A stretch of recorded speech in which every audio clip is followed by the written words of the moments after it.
Bab 317. Bab 317 Seribu batu mematahkan sabit. Demon Skite Su Yucheng pasti memiliki jangkauan panjang. Untuk mencegahnya mengambil keuntungan dari itu, Tang Wuling melemparkan tinjunya yang lurus ke arahnya. Su Yucheng, sekarang pulih dari serangan spiritual Purple Demon Eyes, menatap Tang Wuling langsung di mata. Dia melonggarkan cengkeramannya pada sabitnya dan menyelipkan tangannya ke arah ujung pisau yang melengkung, lalu, ekspresinya sama tidak sabarnya seperti sebelumnya, menebas cakar yang masuk dengan sabitnya yang pendek. Nada renyah terdengar di udara, dan kegelapan ungu mengalir di lengan Tang Wuling yang bersisik. Su Yucheng meminjam kekuatan bentrokan mereka untuk melompat mundur. Namun, dia terhuyung beberapa kali saat dia mundur. Jelas, dia telah meremehkan kekuatan Tang Wuling. Sekarang Su Yucheng membuka jarak di antara mereka, akan sulit bagi Tang Wuling untuk menembus jangkauan sabit iblis lagi. Dia dirugikan dalam jangkauan dan kekuatan jiwa. Sudah terlambat untuk menggunakan bin. Su Yucheng akan dengan mudah menghancurkan semua rumput Blue Silver Tang Wuling melemparkannya. Su Yucheng terpana oleh kekuatan Tang Wuling. Meskipun Tang Wuling mengungkapkan cincin emas yang mengejutkan, ia hanya memiliki 2 cincin jiwa dan kekuatan jiwa untuk mencocokkan. Atas dasar inilah Su Yucheng yakin dia bisa mengalahkan Tang Wuling dalam kontes kekuasaan. Bahkan ketika dia terpaksa mundur, dia masih merasa yakin dia bisa mengalahkan Tang Wuling.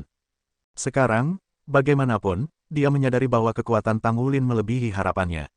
Terlepas dari perbedaan dalam kekuatan jiwa mereka, bentrokan mereka telah mengakibatkan dia benar-benar kehilangan. Getaran tak terkendali masih mencengkeramnya dari dampak. Dia mungkin berpikir aku berspesialisasi dalam senjata panjang. Sayangnya untuknya, skite iblisku sama baiknya untuk pertarungan jarak dekat. Saya bisa menggunakannya seperti senjata pendek saja. Dia mungkin bisa melepaskan kekuatan ledakan, tapi tidak mungkin dia bisa bertahan lama. Penilaian Su Yucheng akurat, tetapi dia tidak tahu betapa berbedanya Tang Wuling memandang situasi ini.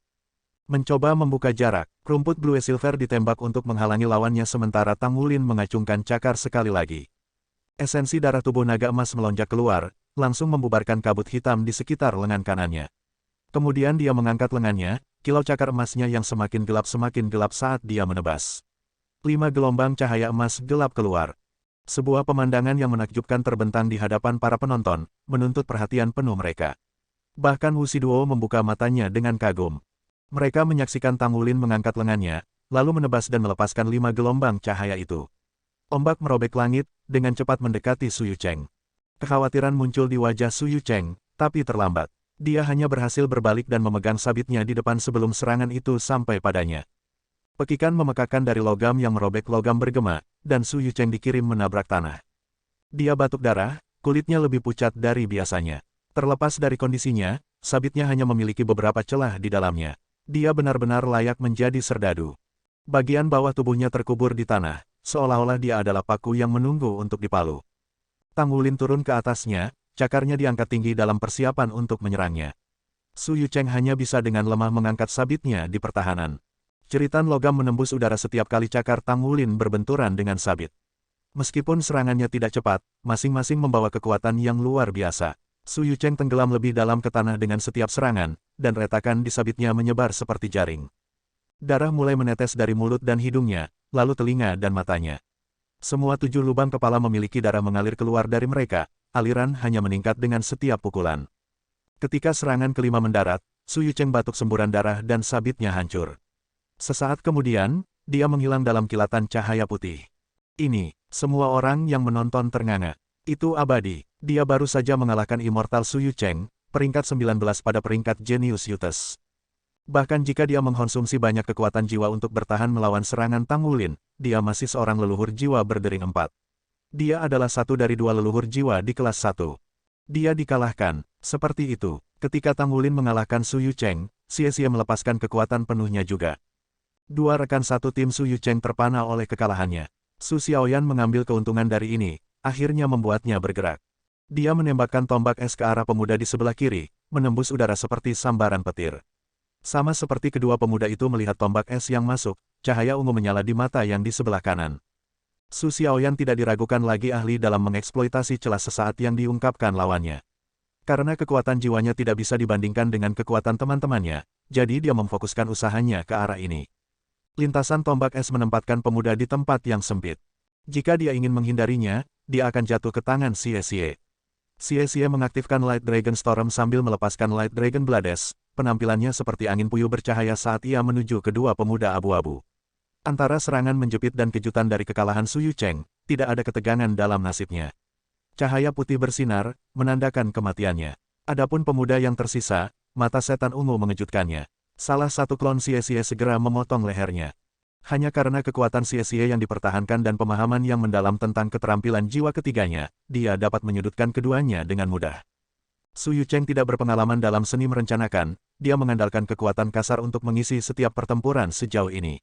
Ini mengakibatkan kedua rekan satu timnya kelelahan dan matang untuk memilih. Aura emas Tangulin memudar saat ia mengusir tubuh naga emas, mengungkapkan kulit yang agak pucat. Pertarungannya dengan Su Yucheng mungkin pendek, tapi dia tidak menahan apapun sejak awal dan bahkan mengeluarkan salah satu kartu trufnya. Su Yucheng terkejut sampai mati pada akhirnya. Tangulin tidak melupakan evaluasi yang Nianxia bahwa tubuh Su Yucheng terlalu rapuh untuk mengandung cincin jiwa 1000 tahun. Rencananya sederhana, mengalahkan Su Yucheng sejak awal. Dalam menghadapi kekuatan absolut, tidak masalah bahkan jika kekuatan jiwa Su Yucheng lebih kuat. Tangulin baru saja memukul Su Yucheng sampai tubuhnya tidak tahan lagi. Berkat badan naga emas dia bisa melakukan rencana yang berani.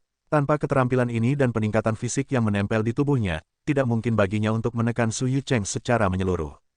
Tangulin terengah-engah, tapi senyum bersinar di bibirnya sama seperti dia bergabung kembali dengan rekan satu timnya. Anehnya, Xie berdiri di sana tanpa sedikit pun tanda kegembiraan seorang pemenang. Sebaliknya, dia memakai ekspresi termenung. Tangulin berhati-hati agar tidak mengganggunya. Jelas dia berada di tengah semacam pencerahan. Wuxiduo masih duduk, tetapi api berkobar di matanya saat dia memandang Tangulin. Dia selalu berasumsi bahwa Tangulin adalah bawahan yang Nianxia meskipun semua cincin jiwanya berwarna ungu. Lagi pula dia hanya punya dua. Ketika dia menyelamatkannya dalam pertempuran mereka melawan Luo Guixing, itu meninggalkan kesan yang mendalam padanya. Namun sekarang, dia terbakar ke dalam ingatannya. Dia akhirnya mengerti apa artinya menyamar sebagai babi untuk melahap harimau. Orang ini sangat pandai menyembunyikan diri. Saya tidak yakin tentang orang lain, tetapi kekuatan yang ia tunjukkan dalam pertempurannya melawan Su Yucheng tidak kalah dengan milik yang Nianxia. Kapten, seru Su Xiaoyan sambil tersenyum. Gu Yue berdiri dan kembali ke sisinya. Agar Wuxiduo masuk dalam 10 besar peringkat pemuda jenius, tidak perlu diragukan kecerdasannya. Dia langsung menghubungkan titik-titik dan memahami hubungan di antara keempatnya. Jadi gadis dari tim Luo Guixing itu adalah kawannya selama ini. Ayo, Wuxiduo menembak berdiri, kilatan dingin di matanya. Dia tidak pasrah kalah. 1 lawan 4, terus. Tangulin menoleh ke Gu Yue. Dia menatap jauh ke matanya. Api yang menyala di kedalaman mereka memberitahunya segala yang perlu dia ketahui. Dia menarik lengan Su Xiaoyan. Kami hanya akan mengamati. Petik 2. Hah, dia menatapnya dengan heran. Tangulin merespons dengan senyum meyakinkan. Percaya pada Gu Yue. Petik 2. Baik, Su Xiaoyan langsung setuju. Big Sis Gu Yue, semoga sukses. MN. Gu Yue mengangguk, lalu maju 3 langkah. Dia memandang Wuxiduo dengan tatapan tenang, sikapnya tenang seperti danau yang tenang. Bab 318. Bab 318 1 lawan 1. 1 lawan 1. Wuxiduo menatap Gu Yue dengan heran. Dia benar-benar ingin berduel denganku satu per satu. Kenapa dia begitu percaya diri? Bukankah dia hanya tipe pendukung? 1-1. Gu Yue mengangguk. Baiklah, jawab Wuxiduo dengan dingin. 4 cincin jiwa bangkit dari kakinya. Dia dengan ringan mengetuk tanah, kemudian sosoknya menjadi ilusi saat dia berlari langsung ke Gu Yue. Dia mencapai Gu Yue dalam sekejap, cahaya hitam berkedip saat dia mengulurkan cakarnya dan mengusap ke bawah. Tangulin berdiri menjauh dari medan perang, menonton dengan penuh perhatian. Selama aliansi singkat mereka, dia tidak merasakan kemampuan Wuxiduo. Sekarang dia melepaskan beban kekuatannya pada Gu Yue, dia bisa melihat seberapa menindas kecepatan dan kekuatannya. Meskipun kecepatan Wuxiduo, serangannya gagal. Sepersekian detik sebelum cakar bisa memisahkan Gu Yue, cahaya perak meledak, dan dia menghilang. Cakar Wuxiduo memangkas udara. Gu Yue muncul kembali 10 meter jauhnya, ekspresinya setenang biasanya. 3 cincin jiwa, 2 kuning dan 1 ungu, berputar di sekelilingnya. Mereka mulai bersinar, lalu bersinar cemerlang ketika tangannya bergerak di udara seperti kupu-kupu yang berterbangan, menggoda unsur-unsur alami dunia untuk melakukan permintaannya. Dengan 4 cincin jiwa, persepsi unsur Wuxiduo lebih tajam dari kebanyakan penguasa jiwa. Dia merasakan bahwa seluruh keberadaan Gu Yue berubah menjadi pusaran air yang dengan gila-gilaan menyedot energi unsur yang mengelilinginya. Dia bahkan merasa sedikit menarik-narik kekuatan jiwanya sendiri. Ini adalah, dengan menjentikkan jari Gu Yue, sebuah es bersatu dan melesat ke arah Wuxi Duo. Namun, es ini benar-benar berbeda dari es normal. Itu es berwarna tiga dengan ujung biru, tubuh perak, dan dasar merah berapi-api. Bagian merah meledak ketika melesat keluar, mempercepat rudal es ke kecepatan luar biasa dan berada di depan Wuxi Duo sebelum dia bahkan bisa berkedip. Meski begitu, Wuxi Duo menunjukkan kekuatan dari seorang guru jiwa tipe penyerangan dengan langsung memotong es dengan cakar. Es itu meledak menjadi jutaan pecahan, dan suhu udara di sekitar Wuxi Duo turun drastis. Kemudian, udara di sekelilingnya tampak berubah, mengencang di sekelilingnya dan menghambat gerakannya. Ini, apakah itu es tiga elemen? Sebuah es dengan elemen api termasuk. Wuxi Duo mungkin kaget, tapi Gu Yue baru memulai. Gu Yue memanggil es lainnya, identik dengan yang terakhir. Seperti sebelumnya, ia melesat maju dengan kecepatan kilat. Itu beberapa kali lebih cepat dari es biasa karena kekuatan ledakan elemen api, sehingga targetnya tidak ada waktu untuk bereaksi sama sekali. Wuxi Duo berhasil mengirisnya sekali lagi, tetapi itu hanya memperkuat elemen ruang yang menghalangi dirinya. Meskipun efek menahannya tidak sekuat kunci tata ruang Luo Guixing, itu sudah cukup untuk memperlambatnya. Cahaya dingin melintas di mata Wuxi Duo. Cincin jiwa keempatnya menyala dan dia membelah menjadi dua klon, masing-masing menuju ke arah Gu Yue dari sudut yang berbeda. Gu Yue mulai berputar di tempat. Udara mengaduk. Wind mengambil, berputar-putar di sekitar Gu Yue. Semakin banyak helai angin bergabung sampai tornado hijau mengelilinginya, melolong ketika ukurannya tumbuh dengan cepat. Segera, Gu Yue tidak lagi terlihat. Angin menderu amarah mereka saat Gu Yue muncul sejenak. Putih mulai melayang turun dari langit. Semakin turun dengan cepat ketika dia memanggil lebih banyak salju, lalu dia menghilang ke dalam badai salju yang dihasilkan. Tornado itu menghisap salju, dengan cepat bergabung menjadi badai salju. Wuxi Duo menegang ketika dia bersentuhan dengan dingin yang ekstrim, tetapi masih berani bergegas untuk menemukan Gu Yue. Nalurinya mengatakan bahwa semakin lama dia tinggal di badai salju ini, posisinya semakin buruk. Jiwa bela dirinya terlalu aneh. Berapa banyak elemen yang dihasilkannya sekarang? Namun ketika dia menemukan Gu Yue dan bersiap untuk menyerang, dinding bumi meledak dari tanah dan menghalangi jalannya. Wuxi Duo dengan ganas menyerang dinding, menghancurkannya dan mengirim batu terbang. Namun, Gu Yue tidak ditemukan. Tornado badai salju segera menyerap pecahan batu juga, menjadi badai es dan batu. Kekacauan di sekitar Wuxi Duo benar-benar memotong penglihatannya, menyelimutinya dalam angin puyuh kematian. Tang Wulin berdiri dengan protektif di depan Xie Xie. Dia waspada setelah tornado, waspada terhadap tanda-tanda bahaya pertama. Gu Yue telah meningkatkan kontrolnya dan dengan mudah bisa menggunakan tiga elemen sekaligus. Bahkan, dia bahkan bisa mengeksploitasi serangan lawannya untuk mempercepat penggabungan unsur-unsur dan menghemat kekuatan jiwanya. Tornado saja tidak memiliki banyak kekuatan destruktif. Itu adalah perpaduan beberapa elemen yang membuatnya berbahaya.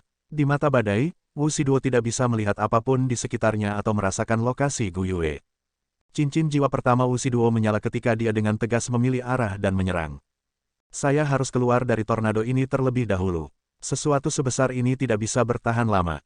Hell Rush adalah keterampilan jiwa pertamanya. Untuk sesaat dia melipat gandakan kecepatannya sambil mengembunkan kekuatan jiwanya menjadi serangan eksplosif di depannya. Itu sempurna untuk keluar dari pengepungan. Selain itu, semua cincin jiwanya berwarna ungu yang kuat. Mengandalkan kekuatan jiwanya untuk melindungi tubuhnya, dia menantang serangan angin dingin yang menggigit dan berlari 50 meter dengan Hell Rush. Visinya bersih dan tekanan udara di sekitarnya menjadi normal. Senyum menghiasi bibirnya. Saya berhasil. Tiba-tiba, bulu-bulu di belakang lehernya berdiri. Light berputar di sekelilingnya dan hal berikutnya yang dia tahu, dia kembali di mata badai, tekanan lebih kuat dari sebelumnya. Seolah-olah mata badai berusaha merobeknya. Tang Wulin berdiri tepat di depan tempat Wuxi Duo keluar dari tornado, jadi dia dengan jelas melihat apa yang terjadi. Wuxi Duo benar-benar berhasil bergegas.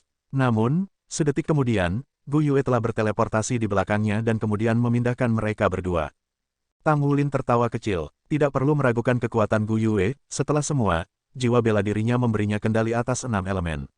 Satu-satunya kelemahannya adalah kurangnya kekuatan serangan eksplosif. Meskipun dia bisa melepaskan serangan penggabungan unsur yang kuat, itu membutuhkan waktu untuk bersiap.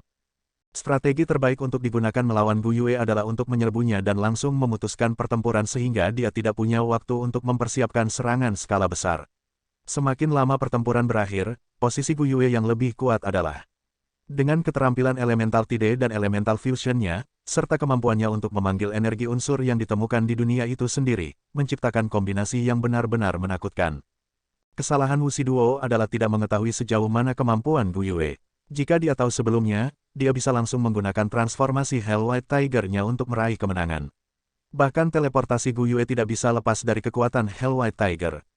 Tapi sudah terlambat. Mungkin Wu Shiduo bisa lebih bertarung jika dia berubah menjadi Hell White Tiger, tapi Gu Yue memiliki kendali penuh atas medan perang sekarang. Selain itu, macan putih neraka Wu Shiduo mengkonsumsi terlalu banyak kekuatan jiwa untuk menjadi efektif di sini. Sekarang pertempuran gesekan. Hasil dari pertempuran itu cukup jelas. Pada kenyataannya, dugaan Tang Wulin sedikit berbeda. Wu Shiduo tidak bisa menggunakan Hell White Tiger lagi sekarang. Hell White Tiger adalah keterampilan fusi jiwa-jiwanya yang kuat. Namun, hukum dunia itu adil. Kemampuan yang kuat seperti itu secara alami datang dengan batasan keras. Sama seperti bagaimana kekuatan skite setan Su Yucheng diimbangi oleh korosi tubuhnya, Wu Shiduo membutuhkan istirahat 3 hari sebelum dia bisa menggunakan Hell White Tiger lagi. Mustahil baginya untuk menggunakannya lagi sekarang. Bab 319. Bab 319 Sang Pemenang. Wu Shiduo berpikir kekuatan jiwanya pulih cukup untuk mengalahkan Gu Yue, tetapi ternyata, bukan itu masalahnya. Dalam sekejap cahaya putih, Wu Shiduo beralih jiwa bela diri. Rambut putih muncul menjadi ada dan menutupi tubuhnya dengan selimut bulu, aura emas menelan bentuknya. Otot-ototnya mengembang, bentuk berotot dari anggota tubuhnya mengesankan di mata. Alih-alih menerjang, dia menggunakan kekuatan yang baru ditemukan tubuhnya untuk secara bertahap menarik diri dari tornado.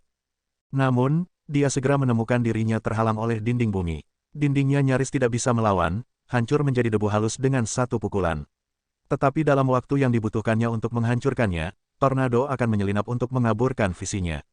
Dia tidak bisa mempertahankan jalan yang lurus ketika dia mencoba melarikan diri. Melarikan diri dari cengkeraman rintangan ini hanya di luar jangkauannya. Ekspresi Wu Shiduo berubah masam. Meskipun dia adalah guru jiwa tipe agility pertama dan terutama, dia menyukai konfrontasi langsung. Memenangkan pertarungannya melalui kekuatan kasar memberinya segala macam kepuasan. Menyedihkan baginya untuk bertahan di medan perang yang kacau di mana dia bahkan tidak bisa menemukan lawannya. Dia yakin bahwa jika dia bisa menggunakan Hell White Tiger, dia bisa membebaskan diri. Karena kehati-hatian untuk keterampilan itu, Gu Yue pasti menjaga jarak yang besar di antara mereka. Yang mengatakan, Wu Shiduo memegang keyakinan penuh dalam keterampilan fusi jiwanya, hanya beberapa detik saja dan dia akan langsung menang. Tetapi ketika detik-detik berlalu, angin semakin bergejolak, meronta-ronta dan merobek sekeliling. Badai membengkak karena kegembiraannya. Sementara itu, Gu Yue menyalurkan energi unsur eksternal ke dalam badai menggunakan elemental tide, membangun kekuatannya. Kilatan perak, dan Gu Yue muncul di sisi Tang Wulin, wajahnya ditaburi pucat. Ayo lari, saya tidak bisa mengendalikannya lagi. Ada batas berapa banyak energi unsur yang bisa dia kelola dengan elemental tide, dan jika dibiarkan, itu akan mengamuk dan meledak. Karena lawannya adalah Wu Shiduo, dia tidak berani menahan diri. Sekarang, hasilnya adalah badai elemen yang tidak stabil di ambang meletus. Tidak perlu mempertimbangkan Wu Shiduo lagi. Elemental tide milik Gu Yue memadatkan energi elemen ke tingkat yang jauh di luar kendali dan cincin jiwanya. Nasib tragis Wu Shiduo tersegel. Keempat rekan tim berbalik dan lari. Meski pucat, Gu Yue berhasil tersenyum puas. Dia telah berhasil. Pertarungan mungkin tidak berjalan seperti yang awalnya dia maksudkan dan Wu Shiduo mungkin belum mencapai puncaknya, tetapi dia masih menang. Dalam pertarungan 1 lawan 1, dia berdiri sebagai pemenang. Melalui pelarian mereka, dunia bengkok dan terdistorsi. Seberkas cahaya menyinari mereka, melengkung dan beriak ketika partikel-partikel gelombang cahaya menghantam kulit.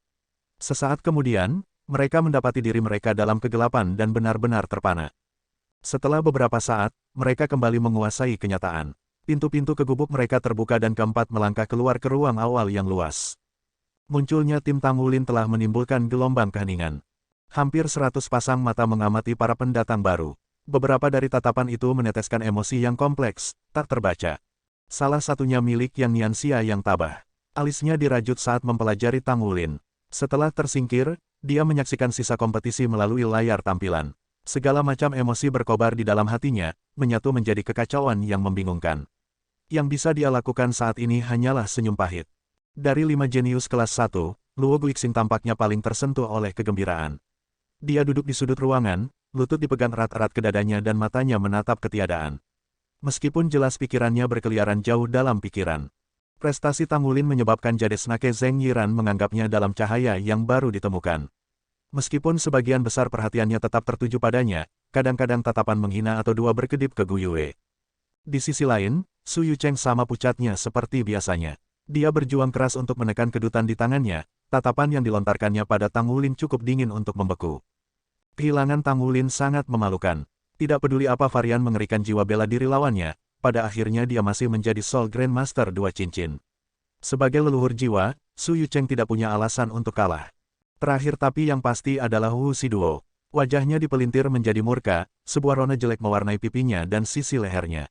Dia telah keluar dari kabin di depan tim Tang Wulin dan menatap belati pada Gu Yue saat dia berjalan melewatinya, giginya terkatup sangat keras sehingga tidak heran mereka tidak retak.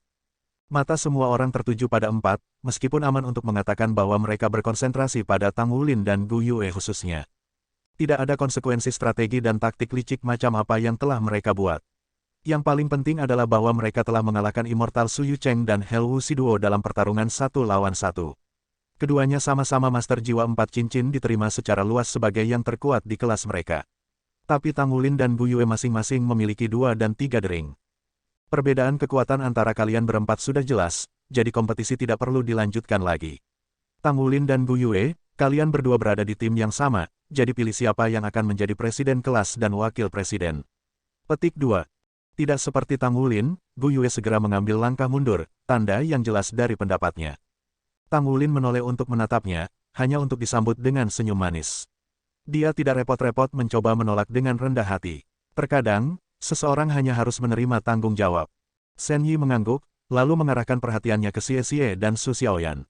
Biasanya, kita hanya mempertimbangkan siapa yang tetap berdiri di ujung. Meskipun kalian berdua menunjukkan kekuatan yang luar biasa, itu tidak cukup. Anda berdua selamat, jadi Anda punya 2 pilihan, bersikeras pencalonan Anda sebagai wakil presiden, atau mundur. Biarkan saya mengingatkan Anda bahwa ada pemilihan ulang untuk perwakilan kelas sekali setiap masa jabatan, dan kekuatan akan selalu menjadi penentu. Petik 2. Aku akan menyerah, Su Xiaoyan langsung berkata. Dia memiliki pemahaman yang jelas tentang kemampuannya. Untuk lebih lanjut mengemudi dalam pengunduran dirinya, dia berjalan ke kerumunan untuk bergabung dengan para penonton, menemukan posisinya di sisi Luo Guixing. Sudut mulut Xie Xie berkedut ketika dia melihat dia pergi. Akting gadis itu adalah real deal. Aku menyerah juga, meskipun dia ragu-ragu sejenak, Xie Xie memutuskan sendiri. Tapi aku yakin suatu hari nanti aku bisa menjadi penantang presiden atau wakil presiden. Ketenangan yang menakutkan menyelimutinya, sikapnya tidak seperti kegelisahannya yang normal. Di medan perang, dia mendapatkan pemahaman yang lebih dalam tentang posisinya. Setiap kali lawan yang lebih kuat darinya muncul, itu media untuk meningkat lebih cepat. Shen Yi memandang mereka dengan tenang. Jadi kalian berdua memilih opsi kedua. Karena Anda berdua bertahan sampai akhir dan memilih untuk menyerah menjadi wakil presiden, Anda akan dihargai dengan 2.000 poin kontribusi untuk dibagikan di antara kalian berdua. Adapun mengisi kursi wakil presiden yang tersisa, Wu Shiduo, apakah Anda ingin mengambil posisi? Petik 2. Wu Shiduo melirik Gu Yue, lalu Tang Wulin. Dia menarik napas dalam-dalam. Aku akan melakukannya. Shen Yi tersenyum. Bagus. Lalu semuanya beres. Presiden kelas adalah Tang Wulin, dan 2 wakil presiden adalah Gu Yue dan Wu Shiduo. Petik 2. Ini adalah skenario terbaik yang bisa diharapkannya. Sementara Xie Xie sama sekali tidak lemah, dia tidak bisa dibandingkan dengan Wu Shiduo. Jika tidak satu pun dari 5 peringkat jenius memegang posisi sebagai perwakilan kelas, seluruh kelas akan dilanda kegelisahan. Dengan Wu Shiduo, yang terkuat dari peringkat, sebagai wakil presiden, sisanya akan terlalu terintimidasi untuk membuat keributan besar. Paling tidak, ketidakpuasan akan diatasi. Kami akan mengadakan kompetisi untuk 3 posisi perwakilan yang tersisa. Perwakilan pandai besi sudah mapan, dengan Tang Wulin menjadi ketua kelas sekaligus wakil pandai besi, jadi ini meninggalkan para desainer, pembuat, dan mekanik mecha. Sekarang, semua desainer, pembuat, dan mekanik peringkat 2 ke atas akan mendaftar untuk bersaing. Petik 2. Tang Wulin mendengarkan, bahasa tubuhnya adalah gambar ketenangan. Dia menduduki 2 dari 7 posisi perwakilan. Dia memiliki posisi yang kuat di kelas sekarang. Selain itu, dia memperoleh pemahaman yang lebih dalam tentang teman-teman sekelasnya berkat perjuangan untuk menjadi presiden. Gu Yue meninggalkan sisinya dan berjalan untuk mendaftar. Dia berusaha menjadi perwakilan desainer. Tidak lama kemudian, Wu Shiduo, Luo Guixing, dan Su Yucheng juga mendaftar. Sebagai anggota Genius Youth Ranking, mereka kuat dan terampil dalam profesi mereka. Hanya Yang Nianxia tetap diam saat dia mengarahkan senyum canggung pada Tang Wulin. Kakak junior, kau benar-benar tahu bagaimana harus bertindak Loki. Tang Wulin tersenyum. Aku hanya beruntung. Jika Su Yucheng tidak begitu kelelahan, saya tidak berpikir saya bisa menang. Petik 2. Yang Nianxia menggelengkan kepalanya. Kamu tidak bisa begitu yakin tentang itu. Petik 2. Siapapun yang tidak mendaftar untuk kompetisi profesi dapat pergi sekarang. Kelas telah berakhir. Temui kembali di sini untuk kelas besok, Shen Yi mengumumkan. Tawa kecil keluar dari bibir Yang Nianxia. Ayo pergi, oh, presiden kelas yang hebat. Jaga baik-baik saya di masa depan. Petik 2. Tang Wulin tersenyum kecut. Mari kita saling menjaga. Petik 2.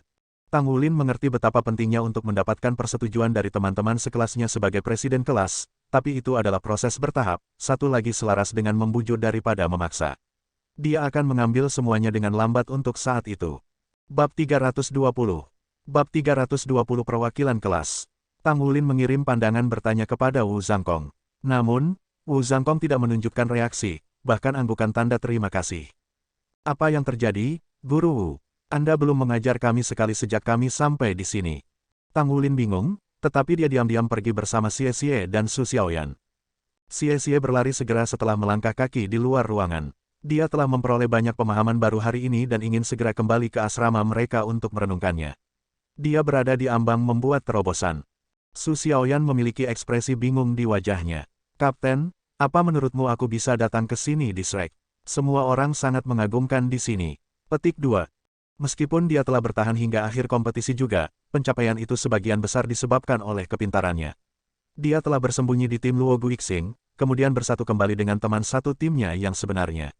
Hanya di bawah sayap mereka dia bertahan begitu lama. Dia mengerti betapa lemahnya dia sebagai individu, terutama pada siang hari.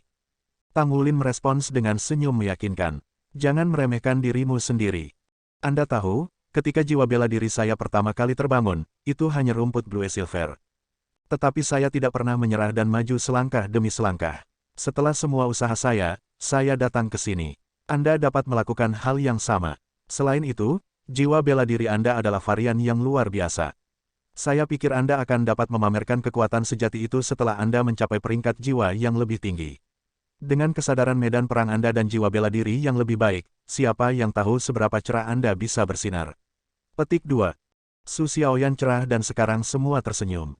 Ya, kamu benar. Saya harus melakukan yang terbaik dan menjadi lebih kuat. Petik 2. Tang Wulin tidak bisa menahan tawa. Senang melihatmu tidak mudah kehilangan kepercayaan diri. Ekspresinya yang sebelumnya bermasalah tidak dapat ditemukan sekarang. Jika profesi keduanya adalah seorang aktor, maka dia lebih dari cukup terampil untuk menjadi perwakilan aktor di kelas itu. Ketika mereka tiba di kamar asrama mereka menemukan Xie Xie sudah bermeditasi. Tang Wulin dengan cepat bergabung dengannya. Makan siang segera mendekat, tetapi dia tidak bisa membiarkan sedetik pun sia-sia. Bab 321. Bab 321 Dewa Pandai Besi Zhenhua. Kau yakin punya pipi untuk mengancamku? Seluruh ruangan bergetar ketika suara itu menggelegar, membelah gendang telinga di sepanjang jalan. Itu adalah ruangan yang tampak aneh, membentang lebih dari 300 meter persegi dan seluruhnya terbuat dari logam. Baik itu kursi, meja, atau peralatan, semuanya terbuat dari logam. Itu adalah dunia logam futuristik di sini. Suara itu milik seorang pria jangkung dengan kaki panjang dan otot ramping. Rambut hitamnya yang tebal menonjolkan wajahnya, menarik rahang pahatan dan tatapannya yang tajam. Sulit menebak usianya dari penampilannya sendiri. Dia tidak terlihat berusia lebih dari 30 tahun, tetapi matanya mengkhianati kebijaksanaan seseorang yang telah mengalami beberapa dekade. Rambut di pelipisnya berwarna putih salju, kontras dengan surai suramnya yang lain. Tapi yang paling mencolok dari semuanya adalah tangannya. Mereka jauh lebih besar dari orang biasa. Sendi tidak mencolok, adil dan ramping seperti milik seorang gadis, dan telapak tangannya sama tembusnya dengan batu giok. Tapi matanya, mereka menyala seperti api. Betul, aku mengancammu. Celetuk seorang pria parubaya, bibirnya menunjukkan senyum yang riang dan berani. Jika Tang Wulin ada di sini untuk menyaksikan adegan ini, dia tidak akan percaya matanya. Saat ini, gurunya yang lembut dan halus terlihat seperti pria yang menyeringai itu, tanpa diragukan lagi, adalah Presiden Asosiasi Sea Blacksmith dan Pandai Besi terbesar Sky Sea Alliance, Mu Chen. Ketika kamu mengatakan ingin pindah ke kota tempat burung-burung itu tidak mau, aku membiarkan kamu mengambil jalanmu. Perekonomian Sky Sea Alliance berkembang pesat di bawah bimbingan Anda, namun sekarang Anda mengatakan kepada saya bahwa Anda ingin mengundurkan diri. Apakah Anda ditendang di kepala oleh seekor keledai? Suara pria berambut hitam itu penuh dengan iritasi. Dia mengertakkan giginya saat dia menyelesaikan api amarah dari pikirannya. Mengapa orang ini mendidihkan darahku setiap kali aku melihatnya? Mu Chen tersenyum. Justru karena Sky Sea Alliance berada di jalur yang benar sehingga mereka tidak membutuhkanku lagi. Jadi saya ingin mengundurkan diri sekarang. Saya seorang santo pandai besi, dan saya ingin suatu hari menjadi pandai besi surgawi. Zhenhua, kamu sudah makan kenyang, jadi kamu tidak mengerti bagaimana rasanya masih lapar. Selama ini saya memperlambat konsolidasi yayasan saya dalam persiapan untuk menyerang level berikutnya. Petik 2. Omong kosong, Anda bahkan belum menjadi judul Douluo. Mencoba menjadi pandai besi surgawi sekarang tidak masuk akal. Katakan alasan Anda yang sebenarnya kalau tidak saya tidak akan membiarkan Anda mengundurkan diri. Senyum di bibir Mu Chen mendapatkan sentuhan kenakalan. Dia memandang Zhenhua, Presiden Asosiasi Pandai Besi Benua Douluo dan satu-satunya pandai besi surgawi di benua itu. Terserah, saya tidak peduli jika Anda menyetujui atau tidak lagi. Saya pergi. Mu Chen bangkit dari tempat duduknya dan berjalan menuju pintu. Kembali ke sini. Dalam sekejap, Zhenhua melemparkan tubuhnya di depan Mu Chen, menghalangi jalannya. Aku akan mengizinkannya, tetapi kamu harus memberi aku alasan yang sah terlebih dahulu. Jika Anda tidak menyadarinya, saya masih perlu memberikan penjelasan kepada anggota berpangkat tinggi lainnya di asosiasi. Sebagai salah satu pilar asosiasi, bagaimana Anda bisa pergi begitu saja? Zhenhua menggelengkan jari padanya. Suara semakin keras oleh yang kedua. Apa yang kamu ingin aku lakukan? Bukankah kita bersaudara? Saya tidak percaya Anda hanya akan meninggalkan saya seperti ini. Apakah Anda tidak memiliki hati nurani? Petik 2. Mata Mu Chen berkedut. Jangan coba itu denganku. Itu tidak akan berhasil. Kami sudah saling kenal terlalu lama bagi Anda untuk memainkan game semacam itu. Baik, saya akan memberi Anda beberapa wajah. Saya tidak akan sepenuhnya mundur, tetapi saya ingin Anda memindahkan saya ke cabang lain. Sudah terlalu lama aku berada di pinggiran benua. Saya ingin hidup di inti benua. Dia meletakkan tangannya ke dagunya, memberi kesan berpikir keras. Kau tahu, Shrek City sepertinya cukup baik. Jadikan saya presiden cabang di sana. Jika Anda melakukannya, saya akan tinggal di asosiasi.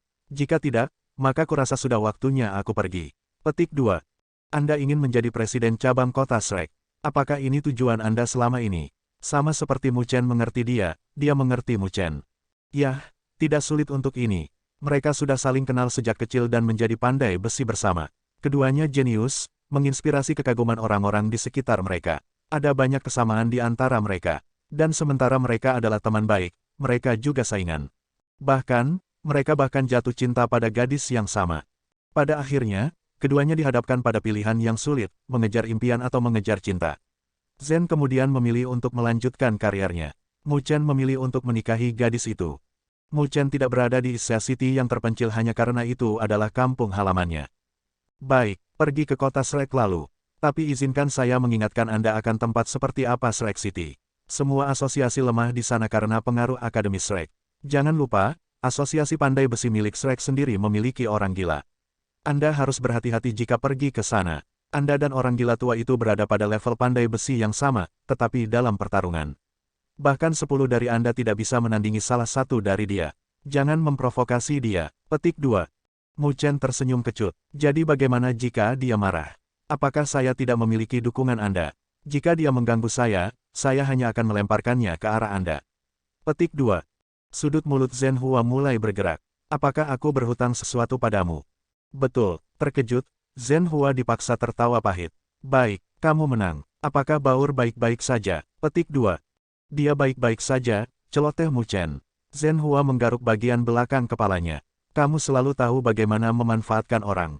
Dulu, kalau bukan karena, terserahlah.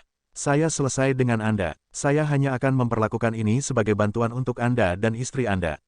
Kapan Anda berencana berangkat ke kota Shrek? Petik 2. Segera, jawab Mu Chen. Jika dia tidak terburu-buru, dia takut muridnya akan digesek tepat di bawah hidungnya. Apakah Little Si ikut denganmu juga? Tanya Zhenhua. Ya, putri dan istri saya ikut. Bisakah kamu menarik beberapa string untuk mendapatkan Little Si ke Akademi Shrek? Petik 2. Pipi Zhenhua berkedut lagi. Mengapa kamu mengoceh seperti itu hal yang mudah dilakukan?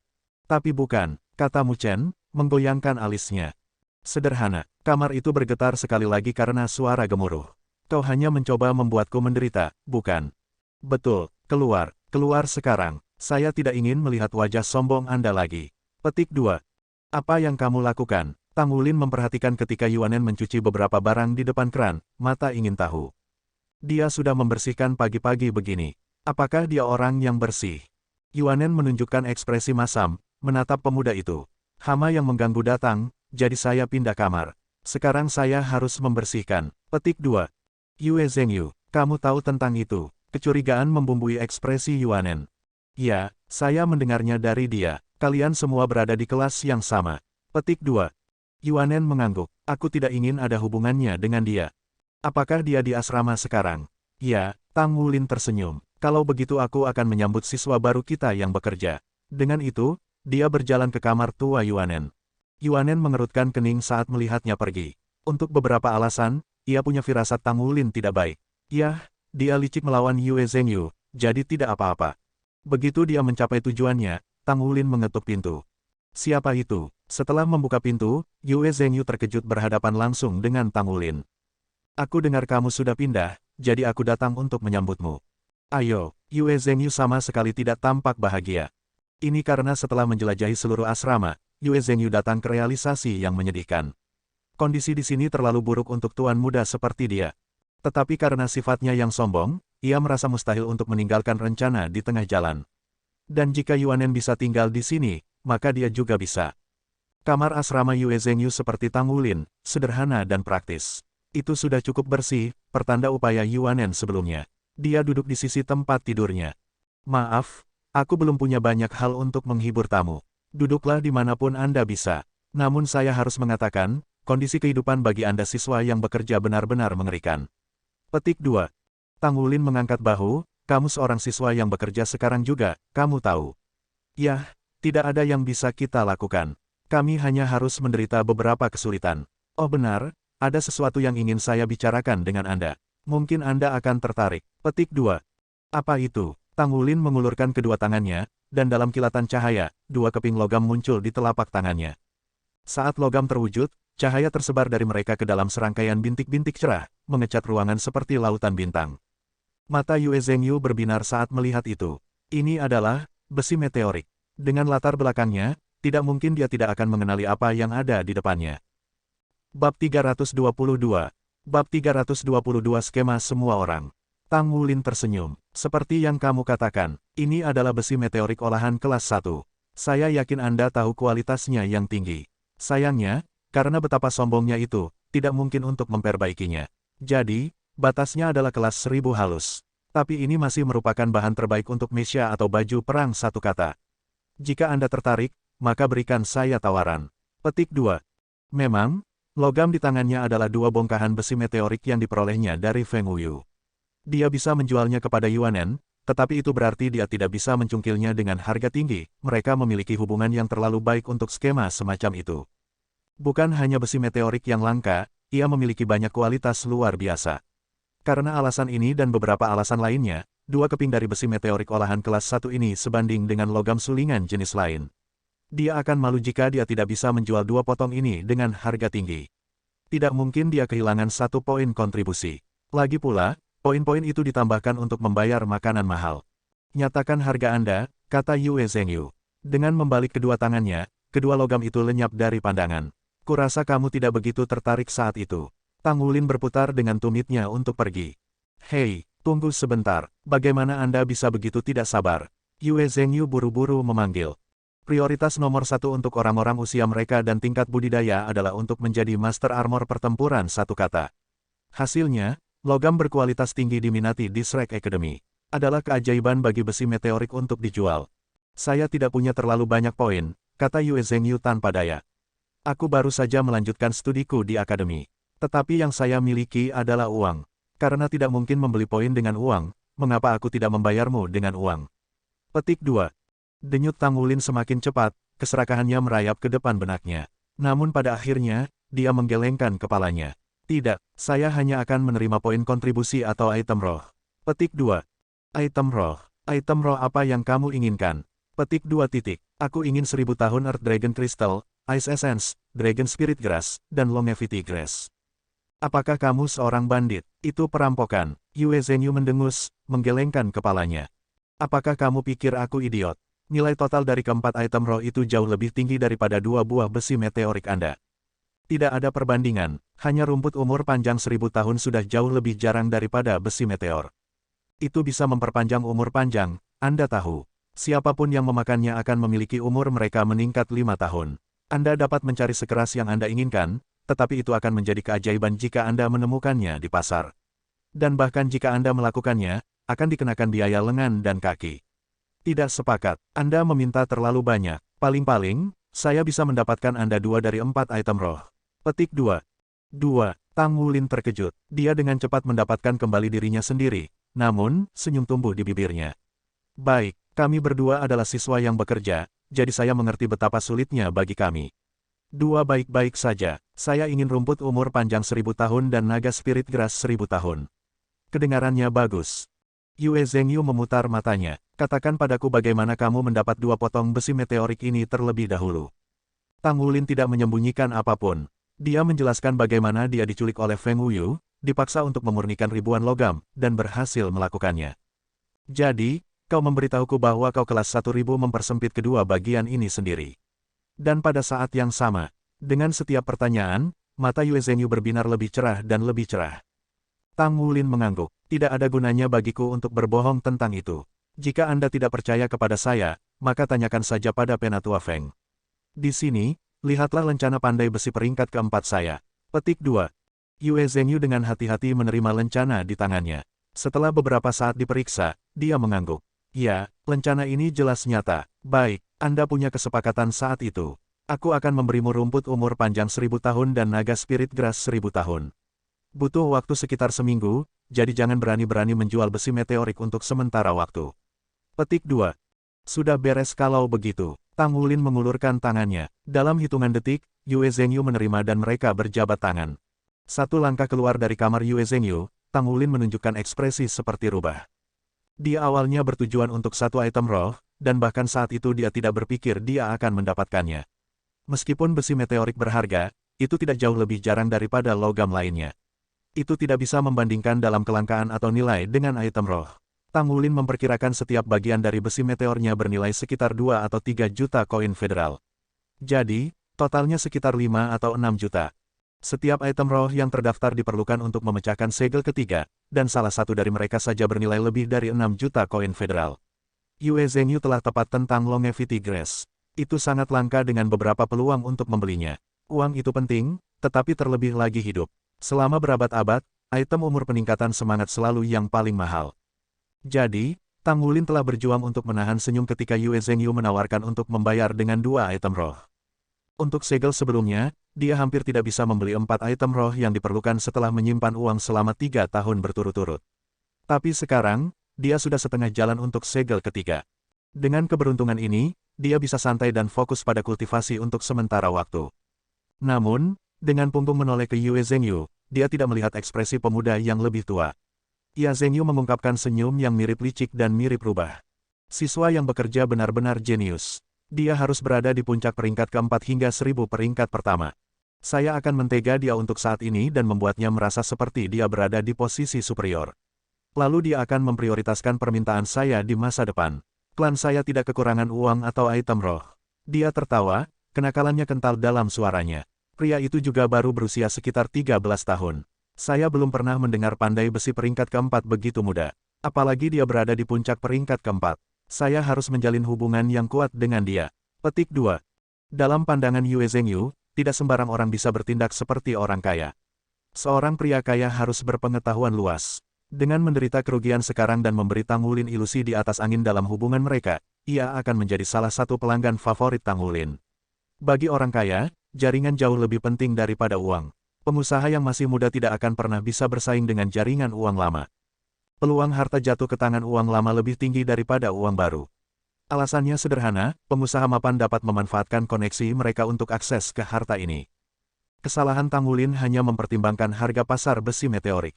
Dia telah gagal menganggap nilainya sebagai keajaiban pandai besi. Yue Zhengyu memiliki mata untuk masa depan, dan melompat pada kesempatan untuk menciptakan hubungan yang baik. Tidak peduli bagaimana orang memikirkannya, Yue Zhengyu telah ditipu dalam kesepakatan mereka, tapi dia masih unggul. Shen Yi berdiri di podium, ekspresi tegas di wajahnya. Sebelum saya mulai mengajar hari ini, saya ingin mengatakan 2 hal. Pertama, untuk perwakilan dewan, hitung jumlah orang dalam profesi Anda setelah kelas dan minta mereka mendaftar untuk asosiasi yang sesuai. Tentu saja, keanggotaan tidak diperlukan. Tetapi mereka akan menerima perlakuan istimewa jika mereka bergabung. Anda semua juga akan membutuhkan dukungan dari asosiasi untuk maju dalam profesi Anda, jika tidak Anda harus membayar biaya sendiri. Secara alami, harga ada dalam poin kontribusi. Kedua, Wu Zhangkong akan mengajar kelas hari ini. Shen Yi mengangguk kepada Wu Zhangkong, menawarkan posisinya di podium kepadanya. Guru Wu, Tang Wulin secara tidak sadar meluruskan postur tubuhnya. Begitu Wu Zhangkong naik ke podium, dia menyapu pandangan dinginnya ke seluruh kelas seperti gelombang musim dingin. Suhu seluruh ruang kuliah tampak menurun beberapa derajat, fokus semua orang semakin tajam. Hari ini adalah hari resmi pertama kelas. Kurikulum di sini tidak seperti apa yang biasa Anda lakukan. Untuk pertanyaan tentang jiwa bela diri Anda atau jalur kultivasi apa yang harus diambil, Anda dapat bertanya kepada guru Shen atau saya setelah kelas. Hari ini, kita akan membahas dasar-dasar pembuatan mesya. Pembuatan mesya, tatapan Tang Wulin sama sekali tidak seperti percikan api biasa saat dia menatap Wu Zhangkong. Guru Wu, mengapa Anda mengajari kami itu? Bukankah kita bekerja untuk menjadi tuan baju perang? Bab 323. Bab 323 membagi kelas 1. Di antara kamu, ada desainer, pembuat, mekanik, dan pandai besi, kata Wu Zhangkong, dingin seperti biasa. Sederhananya, menciptakan mesya membutuhkan keempat profesi ini untuk bekerja bersama. Saya yakin Anda semua penasaran tentang mengapa Akademi mengajarkan Anda dasar-dasar pembuatan mesya. Untuk menjadi Master Armor Tempur, pertama-tama kamu harus mempelajari dasar dari armor perang, mechas. Mesya kelas atas hampir sama kuatnya dengan armor pertempuran kelas bawah. Seorang pandai besi menempa logam yang digunakan untuk membuat mesya, seorang desainer menyusun cetak biru mesya, pembuat merakit mesya, dan seorang mekanik memutuskan berapa lama mesya dapat digunakan. Armor perang dibuat dengan cara yang sama. Sekarang mari kita bahas prinsip-prinsip dasar mesya. Wu Zhangkong memulai ceramahnya. Namun, dia tidak membahas dasar-dasar pembuatan mesya sendirian. Dia juga membahas bagaimana pembuat bekerja dengan pandai besi, perancang, dan mekanik. Itu adalah kuliah yang komprehensif. Pada saat kelas pagi selesai, pemahaman Tang Wulin tentang mesya telah tumbuh jauh lebih mendalam. Setelah menghitung siswa dari setiap profesi, kelas yang terdiri dari 101 siswa ini menemukan bahwa mereka hanya memiliki 8 pandai besi. Ini dilaporkan jumlah pandai besi tertinggi di kelas dalam beberapa tahun terakhir, belum lagi jenius pandai besi seperti Tang Wulin dan Yang Nianxia.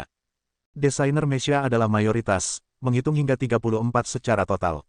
Pembuat mesya mengikuti dengan cermat pada usia 31, dan sisanya adalah mekanik. 3 profesi utama relatif seimbang. Kelas sudah berakhir, Shen Yi mengumumkan. Anggota Dewan Kelas, tetap di belakang. Petik 2. Tang Wulin, Gu Yue, Wu Siduo, dan Luo Guixing tetap di kursi mereka. Pergilah ke asosiasi Anda masing-masing dan dapatkan bantuan mereka dengan mendaftarkan semua orang dalam profesi Anda. Kemudian diskusikan bagaimana membagi kelas menjadi kelompok-kelompok dengan keseimbangan yang seimbang dari setiap profesi. Kami hanya memiliki 8 pandai besi. Tidak termasuk Tang Wulin, Anda perlu mendistribusikan 7, jadi yang terbaik adalah membuat 7 kelompok, 1 di sekitar masing-masing pandai besi. Biasakan diri dengan kemampuan siswa dalam profesi Anda dan bagi mereka sehingga kelompok memiliki bakat yang setara. Petik 2. Tang Wulin mengangguk. Dewan kelas menerima tunjangan poin kontribusi, tapi itu jelas tidak gratis. Ini formulir pendaftaran sekolah semua orang. Profesi dan peringkat setiap siswa dicatat. Jiwa bela diri dan peringkat kekuatan jiwa mereka juga terdaftar. Kalian berempat harus memeriksa setiap formulir dan menganalisis kekuatan setiap siswa. Petik 2. Saat siswa terakhir keluar dari ruang kelas, hanya Tang Wulin, Gu Yue, Wu Siduo, dan Luo Guixing yang tetap berada di kelas. Mereka berempat membalik-balik tumpukan kertas dalam keheningan. Bukan hal yang aneh bagi Luo Guixing untuk tetap diam, tetapi Tang Wulin sesekali melihat sekilas senyum langka dan misterius di bibirnya. Tang Wulin bahkan tidak bisa mulai menebak apa yang sedang terjadi dalam pikiran Luo Guixing. Di sisi lain, Wu Siduo menyilangkan lengannya dan memberi Tang Wulin tatapan dingin. Gu Yue hanya bersandar di kursinya, aura ketenangan di sekelilingnya. Ini pertama kalinya kami bekerja bersama, jadi aku akan mengatakan beberapa patah kata. Tang Wulin melontarkan senyum cerah pada mereka. Sebagai ketua kelas, dia tidak bisa mengelak dari tanggung jawabnya. Posisinya tinggi dan tanggung jawabnya sama beratnya. Menurut instruksi Guru Shen, kami akan membagi semua orang menjadi kelompok-kelompok yang berpusat di sekitar profesi dengan jumlah siswa terendah. Selain saya, kami memiliki 7 pandai besi, jadi kami akan memiliki 7 kelompok dengan masing-masing pandai besi. Saya sudah membaca sekilas kertas-kertas dan memastikan bahwa kita memiliki 1 pandai besi di peringkat pertama, 5 di peringkat kedua, dan 1 di peringkat ketiga.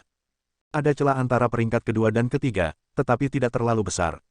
Perbedaan antara peringkat pertama dan kedua adalah sangat besar. Agar adil, saya akan merepotkan kalian bertiga untuk membantu saya menempatkan desainer, mekanik, dan pembuat yang lebih kuat dalam kelompok pandai besi peringkat pertama.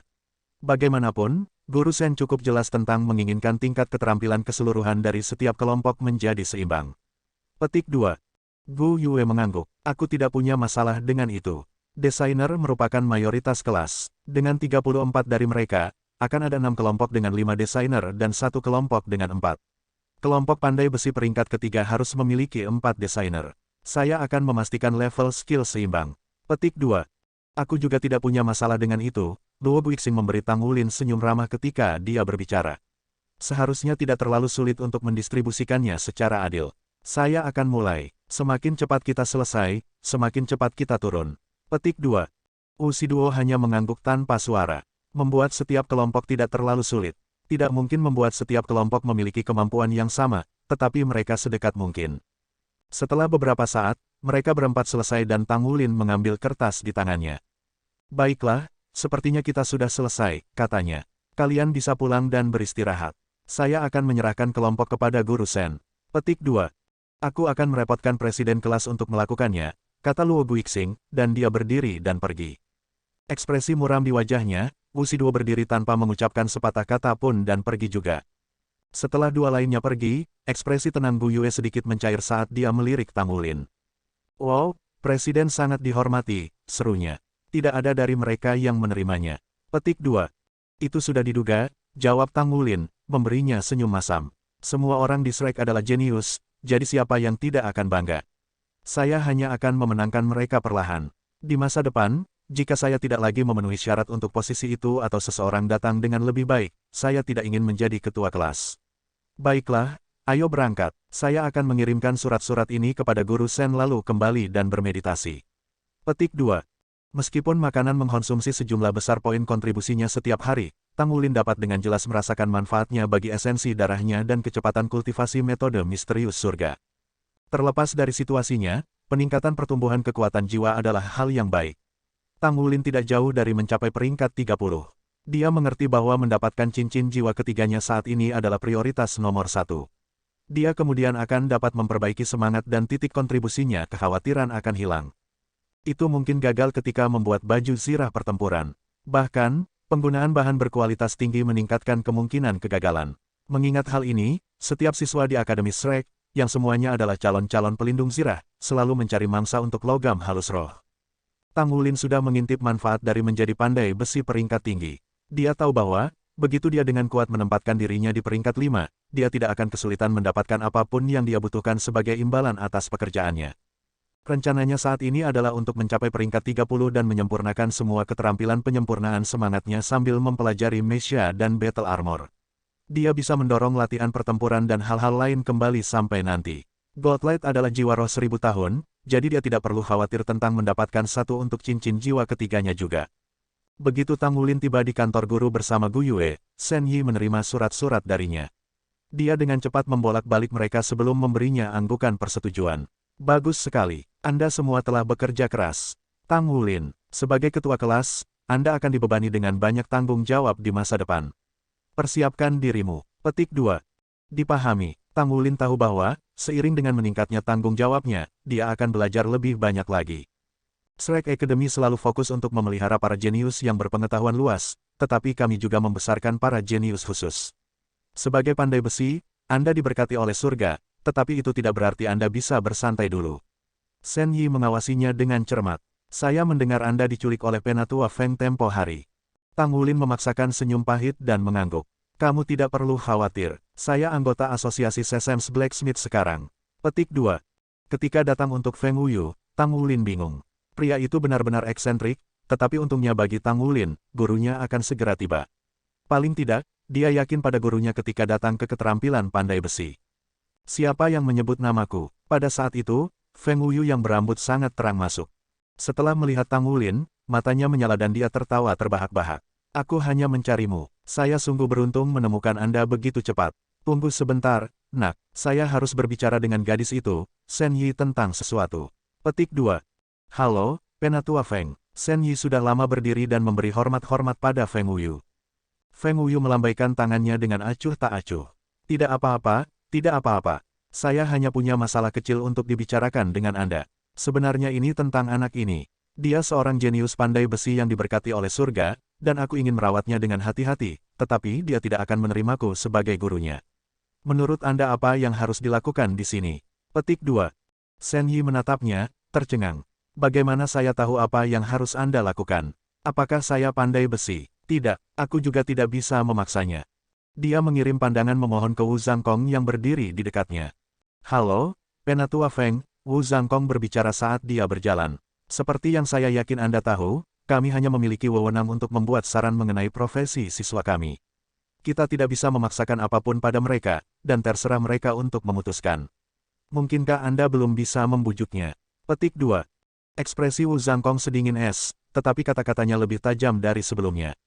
Dia melewati bola kembali ke pengadilan Feng Wuyu. Bab 324. Bab 324 penolakan. Feng Wuyu mendengus. Kamu bocah. Jangan pikir saya sudah lupa berapa tahun Anda telah pergi tanpa banyak mengintip. Anda ingin berbicara kembali dengan saya. Baik, saya tidak akan repot-repot dengan kalian berdua lagi. Ngomong-ngomong, aku di sini hanya untuk memberitahumu untuk tidak memberinya terlalu banyak tanggung jawab di masa depan. Dia membutuhkan banyak waktu untuk belajar dari saya. Yah, kalau begitu aku libur. Nak, ikut aku. Karena Anda seorang siswa di sini di Shrek, Anda harus memperlakukan saya sebagai guru. Saya tidak peduli apakah Anda setuju atau tidak. Saya gurumu sekarang. Petik 2. Dia meraih Tang Wulin dan melemparkannya ke atas bahunya saat dia berjalan keluar. Tang Wulin tidak berdaya melawan Feng Wuyu. Penatua Feng, bisakah Anda menurunkan saya? Aku akan berjalan denganmu. Petik 2. Feng Wuyu mengungkapkan senyum licik saat dia menyetujui. Jadi, akhirnya kau menerimaku sebagai gurumu. Apa yang kamu katakan itu benar. Di sini di kampus, aku sudah menjadi salah satu muridmu. Tang Wulin memaksakan pandangannya pada Feng Wuyu seolah-olah berani dia memalingkan muka. Feng Wuyu menghela nafas dengan paksa, menggarisbawahi penghinaannya. Sebelum melanjutkan, butuh waktu lama bagimu untuk akhirnya memahami fakta sederhana ini. Ikuti saya dan Anda akan memiliki masa depan yang jauh lebih cerah daripada dengan bocah itu dari asosiasi pandai besi apapun itu.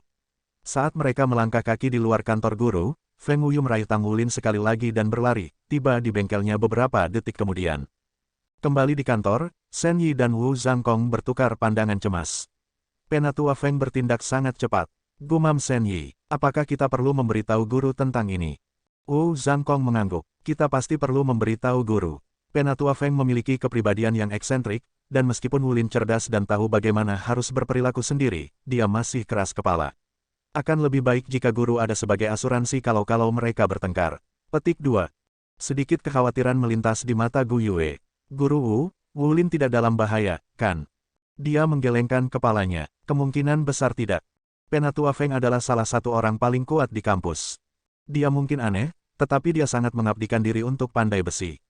Agar adil, dia tidak cocok untuk pandai besi dalam arti tradisional.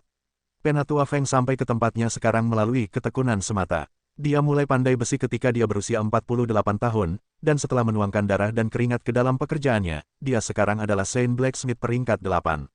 Karena alasan itu, Penatua Feng memiliki perspektif uniknya sendiri tentang pandai besi. Wulin berpotensi belajar banyak darinya. Petik 2.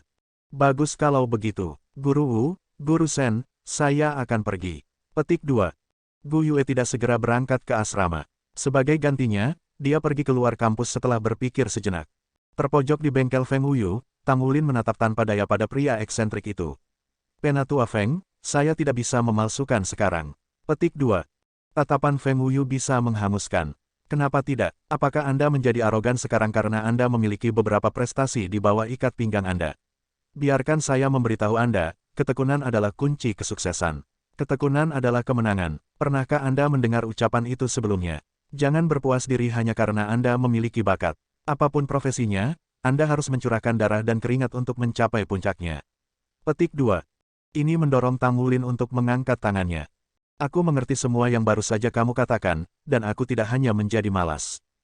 Tetapi saya harus berurusan dengan hal-hal yang lebih penting terlebih dahulu.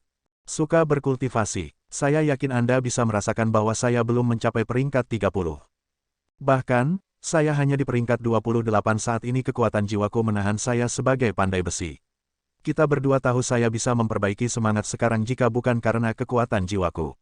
Meskipun tubuhku jauh lebih kuat dari teman-teman sebayaku, jika aku ingin roh disempurnakan dengan aman, kekuatan jiwaku setidaknya harus peringkat 30. Saya ingin mempelajari pemurnian roh di bawah Anda, tetapi kekuatan jiwaku terlalu kurang saat ini. Tidak ada yang bisa dilakukan tentang itu. Petik 2.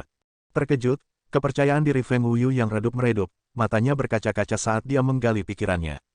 Dia menggaruk kepalanya. Itu masuk akal. Oh benar, Anda sudah berada di puncak peringkat keempat pada usia Anda, sehingga Anda dapat mencoba untuk memperbaiki semangat sekarang. Kamu bilang kamu akan mencobanya setelah kamu mencapai peringkat 30. Ketika Feng Wuyu mulai pandai besi, basis budidayanya ditata dengan kuat. Karena itu, dia tidak harus mempertimbangkan pembatasan kekuatan jiwa. Hanya setelah pertukaran ini dengan Tang Wulin dia menyadari ini adalah masalah yang sah. Kekuatan bawaan saya memadai dan tubuh saya kokoh, yang membuat beberapa kekuatan jiwa saya kurang. Tapi meski begitu, aku harus setidaknya peringkat 30 untuk memperbaiki semangat tanpa risiko. Ada lompatan kualitatif antara 2 dan 3 cincin, dan peningkatan kekuatan akan lebih dari cukup untuk memastikan keselamatannya ketika roh dimurnikan. Feng Wuyu merajut alisnya lalu mengangguk.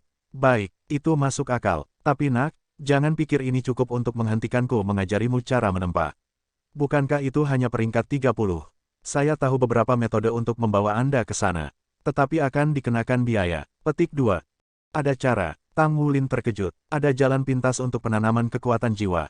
Feng Wuyu melemparkan kepalanya ke belakang dan tertawa, kilatan nakal di matanya. Tentu saja ada. Saya dapat membantu meningkatkan kekuatan jiwa Anda ke peringkat 30 dan membantu Anda melakukan terobosan. Tetapi harganya, ini agak tinggi. Anda akan dikenakan biaya 10 roh logam halus setelah Anda menjadi pandai besi peringkat kelima. Bagaimana dengan itu? Petik 2. Tidak, terima kasih, Tang Wulin langsung menolak. Wajah Feng Wuyu membeku. Nak, apa yang kamu katakan? Sebagai seorang guru jiwa, Anda harus memanfaatkan kesempatan ini untuk meningkatkan kekuatan jiwa Anda. Saya bahkan bisa menjamin tidak akan ada efek samping. Tidak tahukah kamu, umur dan pangkat pemilik jiwa memiliki pengaruh besar terhadap masa depan mereka. Level Anda saat ini bukanlah sesuatu yang luar biasa, jadi jika Anda tidak menggunakan waktu sekarang dan mengambil peluang apapun yang datang, kesenjangan antara Anda dan rekan-rekan Anda akan terus melebar. Petik 2. Tang Wulin menutup telinga untuk nasihat Feng Wuyu. Saya baik-baik saja, Penatua Feng. Saya pikir lebih baik jika saya mengambil kultivasi selangkah demi selangkah. Saya yakin saya akan mencapai peringkat 30 paling lambat dalam 2 bulan. Setelah memecahkan segel kedua, esensi darahnya telah tumbuh lebih kuat dan kekuatan jiwanya naik ke peringkat 28. Kecepatan kultivasinya meningkat berkat pemecahan segel, dan dia yakin dengan perkiraannya selama 2 bulan. Meskipun dia tertinggal di belakang rekan satu timnya saat ini, dia pasti akan menyusul mereka suatu hari selama dia terus melanggar segel Raja Naga Emas. Jelas Feng Wuyu tidak mengerti karakter Tang Wulin. 10 produk olahan roh bernilai sejumlah besar uang, dengan perkiraan konservatif setidaknya 50.000 poin kontribusi. Itu sudah cukup untuk memberi makan Tang Wulin selama beberapa bulan, makannya yang rakus tidak memungkinkannya untuk mengabaikan jumlah yang begitu besar. Tang Wulin lebih suka mengambil langkah kultivasinya secara bertahap dan tidak kehilangan banyak keberuntungan karena jalan pintas. Jadi, bukan karena dia tidak merasa ingin mencapai peringkat 30, tetapi dia benar-benar tidak tahan untuk menyerah 10 produk olahan roh. Nak, apakah otakmu membusuk? Begini saja, saya bahkan akan memberi Anda logam untuk memperbaiki semangat. Dan jangan lupa, Anda akan mendapat banyak manfaat dari ini juga. Dengan 10 penyempurnaan roh untuk nama Anda akan terkenal di lapangan luar. Petik 2. Saya menghargai tawaran itu, tapi tidak, terima kasih. Tang Wulin terus menggelengkan kepala seolah-olah hanya itu yang dia tahu bagaimana melakukannya. Nak, kau benar-benar tahu bagaimana membuatku marah. Feng Wuyu marah, tetapi tidak banyak yang bisa dia lakukan dalam menghadapi penolakan keras kepala Tang Wulin. Penatua Feng, Anda tidak perlu terburu-buru. Saya akan terus berkultivasi, dan begitu saya mencapai peringkat 30, saya pasti akan datang belajar dari Anda. Aku akan pergi sekarang. Tang Wulin dibuat untuk pergi dengan cepat seperti angin, punggungnya terbakar dari penglihatan Feng Wuyu yang panas. Feng Wuyu tidak menghentikannya untuk pergi. Semua yang dikatakan Tang Wulin berdering benar seperti bel, yakni, bahwa dia tidak bisa berlatih pemurnian roh sampai dia mencapai peringkat 30. Tidak hanya itu, ketika Tang Wulin menempa besi meteorik, Feng Wuyu telah melihat sendiri di mana Tang Wulin berdiri di ranah pandai besi, dia adalah anak ajaib di puncak peringkat keempat. Lebih banyak latihan tidak akan membantunya tumbuh saat ini. Tetapi anak itu tidak akan menerima niat baik saya. Bukankah itu sangat bagus untuk mendapatkan bantuan saya dalam meningkatkan dia ke peringkat 30? 10 penyempurnaan roh adalah harga murah untuk apa yang dia dapatkan. Saya harus mengesampingkan harga diri saya hanya untuk mendapatkan beberapa barang yang dibutuhkan untuk prosedur, tetapi dia benar-benar menolak. Bab 325. Bab 325 melihat apa yang seharusnya tidak terlihat. Dengan bengkel Feng Wuyu di belakangnya, Tang Wulin merasakan seluruh tubuhnya rileks, anggota tubuhnya tidak lagi disatukan erat oleh tali ketegangan. Hanya berpikir tentang bagaimana orang gila yang tidak masuk akal seperti Feng Wuyu akan menanggapi penolakan mengirim rasa takut. Untungnya, Feng Wuyu menunjukkan sedikit rasionalitas hari ini dan melepaskannya. Itu bukan untuk mengatakan Tang Wulin tidak mengerti pentingnya pandai besi, tapi itu bukan prioritas nomor satu saat ini. Namun, Tang Wulin berbohong untuk mengatakan dia tidak setidaknya penasaran dengan metode khusus Feng Wuyu. Apalagi jika itu bisa meningkatkan kekuatan jiwanya tanpa efek samping. Kemungkinan membutuhkan konsumsi item roh surgawi. Meski begitu, 10 produk olahan roh terlalu besar dari harga untuk Tang Wulin untuk diserahkan. Dia tidak punya pilihan selain menjadi pelit. Untuk memperbaiki esensi darahnya, dia harus mengeluarkan uang untuk item roh yang diperlukan untuk menghancurkan segelnya. Ini tidak mungkin dicapai kecuali dia menyelamatkan setiap sen. Sekali 16, dia harus memecahkan satu segel setahun, dan menilai dari item yang diperlukan untuk menghancurkan segel ketiga, dia hanya bisa membayangkan harta karun keterlaluan yang dibutuhkan untuk yang berikutnya. Tidak mungkin dia punya cukup uang simpanan saat ini. Malam merayap, setiap siswa yang bekerja bersandar di asrama mereka tanpa membiarkan mengintip. Membuka matanya, Xie melirik Tang Wulin. Dia saat ini berkultivasi di tempat tidurnya, aura esensi darah tebal yang melekat di sekitarnya. Tubuhnya meledak dengan vitalitas. Setiap kali ia berkultivasi dengan Tang Wulin, Xie merasa lebih termotivasi. Dan sementara peringkat kekuatan jiwanya mungkin lebih tinggi dari Tang Wulin, dia tidak pernah merasa lebih tinggi darinya. Memanjat dari tempat tidurnya dengan keanggunan penuh seekor kucing, sedikit ketukan dari kakinya menyentuh tanah dan tidak lebih, Xie merangkak melewati tempat tidur Tang Wulin. Berhati-hatilah agar tidak membuat kedua gadis itu cemas, yang tidur di sisi lain dari tirai yang membelah kamar mereka menjadi dua, dia menjaga tindakan ini dan menyelinap keluar pintu. Xie menikmati angin malam yang menyegarkan sekali di luar. Dia melihat ke langit, matanya gemetar karena satu bagian frustrasi dan dua bagian menyelesaikan. Selama beberapa hari terakhir, ia telah bekerja keras membentuk kembali dan meningkatkan diri. Pemahamannya tentang dirinya tumbuh 2 kali lipat setelah kompetisi untuk menjadi presiden. Melangkah ke Shrek Academy telah memaksa Xie untuk mengevaluasi kembali kekuatannya relatif terhadap teman-temannya. Itu hal yang sulit untuk ditelan. Kembali di Sea City, dia berada di antara krim tanaman, tapi sekarang, dia hampir di atas rata-rata. Dia mengerti bahwa Tang Wulin kuat pada saat itu, tetapi dia berpikir dia masih bisa bersaing dengan kecepatannya. Namun, tingkat peningkatan Tang Wulin melampaui imajinasinya. Dia tidak percaya pada awalnya. Kemajuan Tang Wulin tidak tergelincir sedikit pun. Kombinasi cakar naga emasnya yang merusak dan seni rahasia Tang Sek membuatnya lebih tinggi dari Xie sekarang. Tapi mungkin yang paling penting adalah perbedaan kemampuan tempur mereka. Xie tidak pernah menjadi lawannya dalam hal ini. Kritik Penatuakai telah melayani sebagai panggilan untuknya. Sejak itu, ia melipat gandakan upayanya untuk menguasai trek hantu bayangan yang misterius. Dia bisa menghasilkan klon dengan kedua jiwa bela dirinya, belum lagi yang tak terlihat menggunakan Shadow Dragon Dagger-nya. Mengindahkan nasihat Penatuakai, dia bekerja untuk memperbaiki kelebihannya dan meminimalkan kelemahannya. Dia menyadari bahwa dia tidak memiliki kendali, karena dia tidak pernah menginvestasikan banyak upaya untuk memperbaikinya. Kesadaran ini mendorong Xie untuk mempraktikkan Ghost Shadow Perplexing Track dengan satu klon. Karena itu, ia berhasil mencapai hasil yang baik di kompetisi kelas. Dia telah mencapai prestasi luar biasa dalam memenangkan pertandingan 1 lawan 2 di Shrek Academy, belum lagi bahwa lawan-lawannya adalah tipe kontrol. Tetapi setelah kompetisi kelas, Shen Yi bertanya kepadanya dan Su Xiaoyan apakah mereka ingin melemparkan topi mereka ke atas ring untuk posisi wakil presiden. Meskipun pada akhirnya dia menyerah, dia tidak sepenuhnya yakin. Meskipun begitu, dia mengerti mengapa Shen Yi mengajukan pertanyaan kepadanya. Dia tidak cukup kuat, bahkan dia tidak bisa menyangkal fakta ini. Selain itu, ia kurang percaya diri untuk mengisi posisi wakil presiden. Ketika Xie mengingat adegan itu, dia tidak bisa membantu tetapi mengepalkan tinjunya. Selain itu, satu hal lain meninggalkan kesan yang mendalam padanya, keterampilan fusi jiwa diri Wuxiduo. Sama seperti dia memiliki jiwa bela diri kembar, meskipun mereka tidak dianggap benar karena dia harus mendapatkan masing-masing cincin jiwa pada saat yang sama. Namun, Karena Light Dragon Dagger dan Shadow Dragon Dagger sangat mirip, ada kemungkinan dia bisa melakukan skill fusi jiwa diri juga. Ide ini menggerogoti Xie belakangan ini. Dengan kultivasi saat ini dan karakteristik jiwa kembarnya kembaran, Xie yakin dia bisa naik ke peringkat Genius Utes dengan keterampilan fusi jiwa diri di bawah ikat pinggangnya. Karena itu, dia telah mengotak-atik otaknya tentang cara melakukan ini. Sayangnya, ia menemukan sedikit keberhasilan. Tidak dapat fokus pada meditasi malam ini, Xie mencari udara segar. Angin malam yang sejuk membuat pikirannya berantakan. Jika saya tidak bisa melakukannya sendiri, maka saya hanya harus meminta bantuan Guru Wu. Mungkin dia akan punya ide tentang cara mendapatkan saya keterampilan fusi jiwa diri. Saat dia merenungkan semuanya, Xie berjalan di sekitar asrama. Jalan itu membantu menenangkan pikirannya. Beberapa menit kemudian, dia melihat cahaya terang menyebar dari salah satu kamar. Hah, bukankah seharusnya tidak ada yang tinggal di sana? Kenapa lampu menyala? Tatapan Xie menajam. Dengan lembut mendorong tanah, dia melompat ke jendela kamar. Dia mengintip. Meskipun lampu menyala di dalam ruangan, tirai ditarik dekat dan menghalangi pandangannya. Yang mengatakan, dia bisa mendengar deras air mengalir.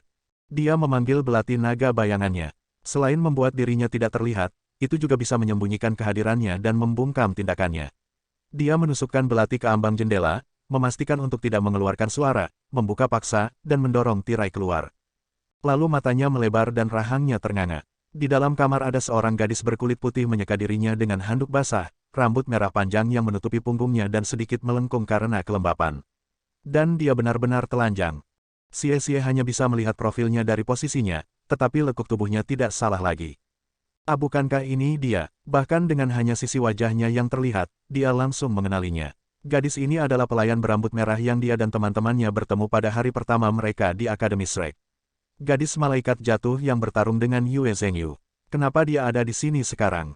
Mengapa dia hanya muncul sekarang jika dia seorang siswa yang bekerja? Saat berusia 13 tahun, Xie baru saja terpapar dengan pesona lawan jenis untuk pertama kalinya. Wajahnya menjadi hangat, siram menyebar di pipinya dan ke sisi lehernya. Dia menelan ludah. Siapa di sana? Segera setelah teriakan itu, kabut hitam tebal menelan ruangan.